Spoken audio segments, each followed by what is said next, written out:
ছিল না, আমাদের স্বাধীনতা হরণ করা হয়েছিল, আমাদের বাক স্বাধীনতা ছিল না, আমরা রাস্তায় বেরোতে পারতাম না, নিরাপত্তাহীনতায় ভুগছিলাম। যে জায়গায় ক্যাম্পাসে ভিসি টোকাই এনে সাধারণ শিক্ষার্থীদের মারার হুমকি দেয়, মারে, রক্তাক্ত করে, মেয়েদের গলায় রামদা রাখে, মেয়েদেরকে আহত করে, পা ভেঙে দেয়, সেখানে আমরা কিভাবে ভিসি নির্দলীয় চাওয়ার দাবি নিয়ে দাঁড়াবো? আমরা দাঁড়িয়েছি বিশেষত প্রধান কারণ হচ্ছে ভিসি নিয়োগ নিয়ে।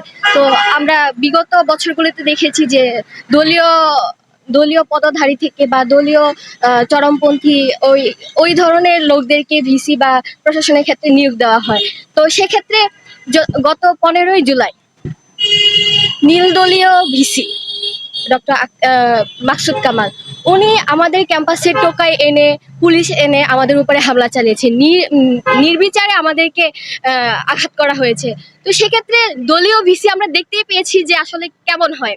তো এই ক্ষেত্রে এখন যেহেতু ভিসি পদত্যাগ করেছে, নতুন ভিসি নিয়োগ হবে, আমরা আমাদের ক্যাম্পাসে, ঢাবি ক্যাম্পাসে কোনো ধরনের চরমপন্থী দলীয় পদধারী কোনো ধরনের ভিসি চাই না। আমরা শিক্ষার্থী বান্ধব, নির্দলীয় এবং শিক্ষার্থীদের কল্যাণে, বিশ্ববিদ্যালয়ের কল্যাণে একজন যোগ্যতা সম্পন্ন ভিসি চাই।